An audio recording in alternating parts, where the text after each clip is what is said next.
Hi, everyone. This is Allison with Ambassador, and today I'm here to talk to you about the aging process of wine and why it's important. So, there's two different schools of thought on wine, or I should say, there's two different preferences that you may have. Some people really prefer young wine, and typically in a young wine, you're going to find that it's going to have kind of a beautiful dark color depending on what varietal it is. It's also going to tend to be more fruit forward.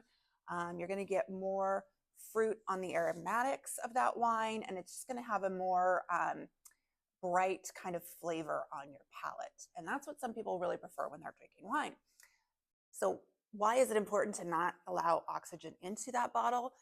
Primarily because if you have too much oxygen, it's going to speed up that aging process. And we want to make sure that that wine is really being preserved in that bottle for as long as possible. So that's why that minimal oxygen introduction is very, very important. So some of the things that are taking place in that bottle as it's going through this aging process, you're going to see things like different acids and alcohols are going to combine to form what are called esters, which really account for or contribute to the fruitiness of the wine and contributes to those floral aromas. As the wine continues to age, those aromas are going to shift. The older the wine gets, the more you're going to start to see some of the what we call tertiary aromas developing in that glass. And those, as opposed to being fruity and floral, are going to really transition into more of that forest floor palette. Things like mushroom, things like tobacco. You may even kind of develop somewhat of like a more barnyardy kind of aroma palette to those older wines, which you may be thinking, that doesn't sound so great. But trust me, there are things about that that are just really, really positive. You're going to see also things like tannin polymerization that's taking place during this bottle aging phase.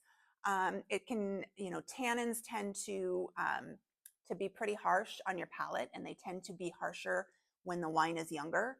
The longer that it's in the bottle there, you're going to see that wine kind of settling down, those tannins kind of becoming softer and becoming more rounded, so that the mouthfeel that you get from an older bottle of wine is going to be smoother. It's going to have more rounded edges, as opposed to having a little more of that harshness that you can sometimes get off of a younger wine.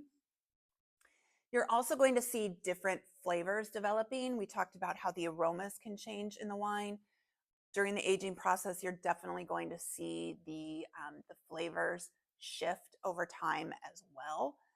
And really, another thing that's going to happen is you're going to see some color changes. So the older that wine gets, the more the color in the wine is going to change.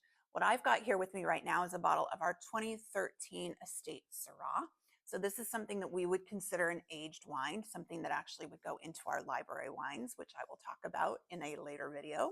But for now, it's probably going to be hard for you to see this. But if you look at this glass of wine and you're looking really right around the edges of where the wine sits in the glass, and if you get some light in there and you kind of look down on it, you can see in a younger glass of wine, the colors are going to be darker, they're going to be more intense, and they're going to be more consistent throughout.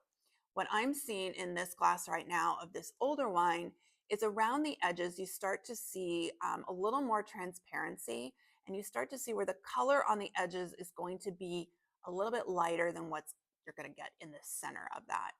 And in fact, that color is going to tend to be, as opposed to being purple, it's going to translate into more of a ruby and sometimes even more of a rust color that's going to exist along the sides, almost more of an orangey color that's going to develop. And that is a sign that your wine is aging. Again, it's a perfectly natural process. It's perfectly normal to see that in a glass of wine, especially one that has been aged. So there are different things that are going to impact how long this wine is going to survive in this bottle. And really what it comes down to are the conditions in which this bottle of wine is being stored. So first and foremost, you're going to notice that for most varietals that are red, you're going to be looking at wine that's in a bottle that is dark. We call this an antique green color. But there's a reason for that, and that's because we don't want a lot of light to get to this bottle or to the wine. So the darker bottle helps to keep that light from infiltrating into the wine. Too much light, it's going to impact the color of the wine. It also is going to help to keep your wine at a consistent temperature. In fact, this is probably the most important thing that you can do to age your wine, is to make sure that the temperature that you're storing it is appropriate and consistent. So ideally, in a perfect world, you want to store your wines around 50 degrees. It's not always possible. If you're storing your wine in the low 60s, even up to 65 degrees, that is perfectly fine. What you really want to make sure is not happening is that you're having big temperature fluctuations in your wine. So what that means is if you've got your wine and it's stored on your kitchen counter, and let's say that you live in Seattle, like I happen to, and it's summertime, and in Seattle, there are not a lot of houses out here that have air conditioning. So what happens in my house, at least, is I know that my temperature inside is going to fluctuate a lot depending on what the temperature outside is.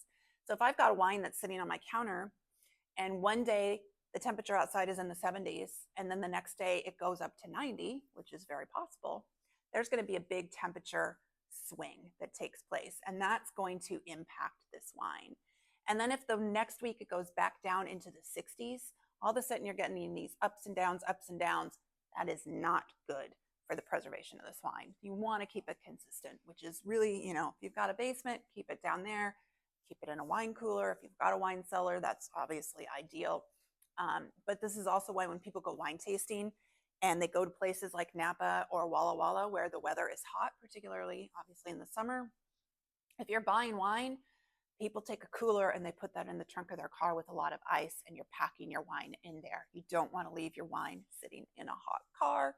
The worst thing you can do, it's going to cook your wine, and it is not going to taste the same when you open that bottle as it tasted when you had it in the tasting room. So just make sure you're using a consistent temperature to keep your wine aging as long as possible. So those are really the primary things for storing your wine: keeping it out of the light, keeping the temperature consistent, and making sure that you're not exposing it to excess oxygen.